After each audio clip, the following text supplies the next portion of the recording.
When we think of arthritis, we often think of elderly adults. However, there are forms that impact young adults. This Arthritis Awareness Month, a Greensboro woman is sharing her story after she was diagnosed with an autoimmune arthritis in her early 20s.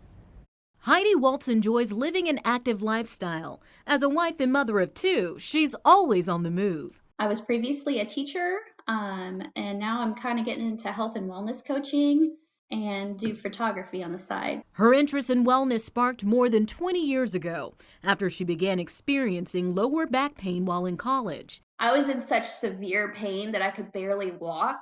At one point, I considered getting a wheelchair. It was that bad.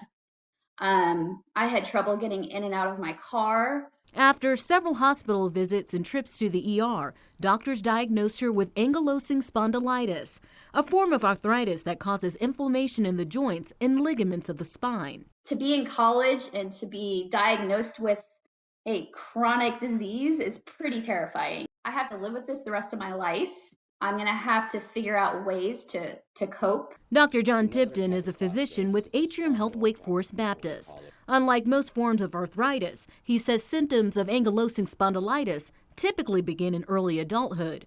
If left untreated, it can cause severe disability. Mostly related to a gene called HLA-B27. It usually happens before age 40. Some people complain a lot about like back pain or neck pain. It happens, like very subtly, but it comes on pretty quick. He says it can be treated through exercise, medication, and healthy lifestyle changes, something Waltz can attest to. I was way more active.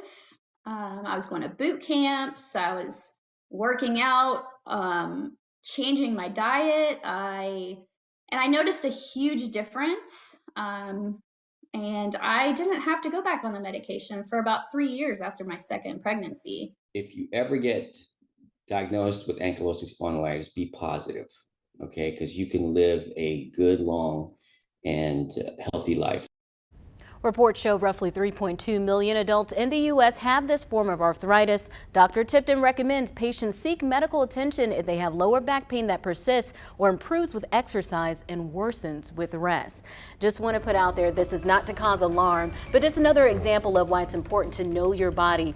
Listen to your body. If you have some pain there and it's going on for a couple months at a time, don't just try to push through it. Go see a doctor because it could be something much more than a little bit of back pain. My mother had arthritis in her finger joints, and I'm starting to notice when I wake up, I have to do this for a while before it, because it hurts. Yeah. And I'm thinking, I'm next in line, here we go. I'm afraid, so I would love to have our Verify team do like a knuckle cracking. You were just cracking your knuckles you just during did the it story. during the story. They were pretty loud. Yeah, and I think it's just a habit, and I know a lot of people who have it. I'm curious whether that will make it worse. I know. Yeah. Because when I was little, like my grandmother You hear would say, that. yeah, but I'm not sure if that really verifies or not. That is a good verify. We need to do that, because my kid does it. Tyler does it all the time. I'm like, stop. Yeah, I've never been really good at me the either. I can't knuckle get it to cracking. work. One of our producers, he's like, with his neck, he's just ripping his neck from side to side. Sounds like he needs to go to the chiropractor.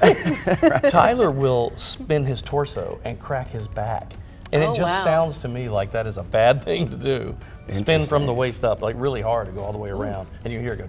I love going to a chiropractor though. So do I. I've never been. I had a pinched nerve once a couple years ago, and so I had to go multiple times a week, but it relieved so much of the pain that I was having in my neck. See, I'm afraid of it because of how I've heard they, pretty rough They with do, you. I don't know but if I was feeling great afterwards. Really? But as I said, there's several different forms of arthritis, and there's also support groups out there for those who might be struggling. We'll have those resources attached to this web story on our website.